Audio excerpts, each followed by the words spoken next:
कल गंदवा में हुआ है, हमारे कार्यकर्ताओं ने रोक के उसको प्रशासन को फोन कर रहे, प्रशासन आने के लिए तैयार नहीं है। हमारे कार्यकर्ता जा रहे हैं, जो फील्ड में घूम रही है पुलिस की गाड़ियां, उनको पकड़ के फिर लाके जबरदस्ती पकड़वा रहे हैं कि ये दारू है, ये पकड़ो उसको। कई जगह ऐसा हुआ आज रात के अंदर कि दबा के उन्होंने दारू बांटा है। प्रशासन पूरा मुखदर्शक बन के रहा था। ये कह सकते हैं प्रशासन सिर्फ बीजेपी का पट्टा नहीं पहना, इतना नहीं किया, बाकी प्रशासन ने सारा का सारा इंटरनली भाजपा के लिए काम किया है। लेकिन फिर भी जनता जनार्दन है, जनता के सामने मुगल नहीं चले। देखो, उपचुनाव एक हमारी लोकतांत्रिक व्यवस्था के तहत यहाँ की जनता ने मुझे विधायक बनाया था 2023 में, और मुझे सांसद बनाया, और ये सीट खाली हुई। तो एक लोकतांत्रिक व्यवस्था से चुनाव होना चाहिए था, लेकिन जिस तरह से सरकार ने अपनी सारी मशीनरी लगाई और हमारे जो वर्तमान में मुख्यमंत्री जी हैं, जिन्होंने जिस तरह से 2 सभाएं की यहाँ पर, एक नामांकन के दिन आए और एक आखिरी तारीख को आए, और उन्होंने काफी प्रयास किया। देखो, हर पार्टी को अपने दमखम झोंकने का अधिकार है, ये लोकतांत्रिक व्यवस्था है, लेकिन एक झूठ प्रचारित करना, खुले मंच से धमकियां दिलाना। मुख्यमंत्री जी की सभा है, वहां पर एक शराब पी के आदमी मंच पे चढ़ के स्पीच देता है और खुली धमकी देता है मुझे, तो ये लोकतंत्र की हत्या है। और सरकारी मशीनरी का जिस तरह से इस चुनाव में उपयोग किया गया, उपचुनाव में, ये कहीं न कहीं आम जनता को दबाने का। आज देखेंगे थानों में भी, तीनों थानों में कई लोगों को बेवजह उनको फंसाए रखा है।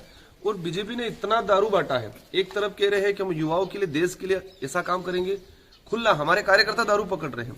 तो ये कहीं न कहीं हमारे देखा गया है कि बौखलाहट थी इनकी, और अगर वो चुनाव तरीके से जीतते होते तो इस तरह से घटिया स्पीच नहीं देते, धमकियां नहीं देते, अनर्गल बयान नहीं देते।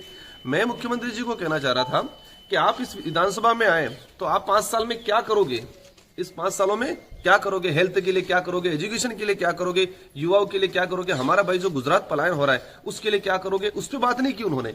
झूठ फैलाया, भ्रम फैलाया, आरोप लगाए। एक मुख्यमंत्री जी कर्मचारी को धमकियां दे रहे खुली मंच में कि कर्मचारी को मैं ऐसे कर दूंगा, वैसे कर दूंगा। किस लेवल की, एक वाड़पंच लेवल की स्पीच दे रहे हैं। इसके बावजूद भी 84 की जनता समझदार है। ये गोविंद गुरु महाराज की धरती रही है, संत सुरमाल महाराज की धरती रही है। इस इलाके के अंदर ही महाराणा प्रताप के साथ कंधे से कंधा मिला के रहने वाला आदिवासी समुदाय है। ये अंग्रेजी शासन व्यवस्था में अंग्रेजों से नहीं डरा, मुगलों से नहीं डरा, राजा रजवाड़ों से नहीं डरा, तो वर्तमान सरकार से नहीं डरेगा। 1500 लोगों ने शहीद हुए थे मानगढ़ पे, वो इसलिए हुए थे अपने स्वाभिमान के लिए, अपने हक के लिए। आज जिस तरह से दबाने का, डराने का, लोभ लालच करने का जो सरकार ने काम किया है, लेकिन हमें उम्मीद है 100% यहाँ पर भारत आदिवासी पार्टी भारी बहुमत से जिताएगी, क्योंकि यहाँ की जनता जागरूक है, लालच में नहीं आएगी, नहीं गुमराह होने वाली है, और एक तरफा जीत होने वाली है। शराब की बात कही आपने, शराब बांटी जा रही है, इसमें कि प्रशासन से मदद नहीं मिली, इलेक्शन कमीशन से मदद नहीं मिली, या प्रशासन हम लोगों ने सिविल ऐप पे भी डलवाया, प्रशासन को, पुलिस, कल गंदवा में हुआ है, हमारे कार्यकर्ताओं ने रोक के उसको प्रशासन को फोन कर रहे, प्रशासन आने के लिए तैयार नहीं है। हमारे कार्यकर्ता जा रहे हैं, जो फील्ड में घूम रही है पुलिस की गाड़ियां, उनको पकड़ के फिर लाके जबरदस्ती पकड़वा रहे हैं कि ये दारू है, ये पकड़ो उसको। कई जगह ऐसा हुआ आज रात के अंदर कि दबा के उन्होंने दारू बांटा है। प्रशासन पूरा मुखदर्शक बन के रहा था। ये कह सकते हैं प्रशासन सिर्फ बीजेपी का पट्टा नहीं पहना, इतना नहीं किया, बाकी प्रशासन ने सारा का सारा इंटरनली भाजपा के लिए काम किया है।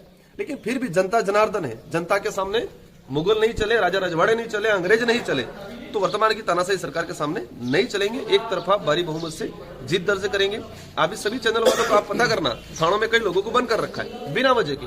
हमारे कई बूथ एजेंट थे, उनको लाके बंद कर रखा है बिना वजह के। सरपंच प्रतिनिधित्व को बंद कर रखा है बिना वजह के। मतलब वजह क्या है कोई पता नहीं, बस जो बीजेपी का कार्यकर्ता है उसको परेशान करने का काम किया है। जिन्होंने उनकी दारू जो सप्लाई हो रही थी उसमें रुकावट लाए, उसको परेशान करने का काम किया है। आज आप देख सकते हो कितनी दारू बटी है। मैं आज पॉइंट बता रहा हूँ, आज आप साथ में चलो, 10 से 15 पॉइंट ऐसे जहां पर दारू पड़ी है बीजेपी की। प्रशासन को अवगत करा रहे, हम फोटो भेज रहे हैं, लेकिन कार्रवाई नहीं कर रहा है। ये लोकतंत्र की हत्या। हमें फर्क नहीं पड़ना, हमारी 84 की जनता समझदार है, शानदार बहुमत से जिता देगी, लेकिन ये हमारे देश के आने वाले भविष्य के लिए घातक है। इस देश में तानाशाही रवैया जो चला रहे हैं वो आने वाले भविष्य के लिए घातक होगा, हमारे लोकतंत्र के लिए घातक होगा। ठीक है, thank you sir. Okay, welcome.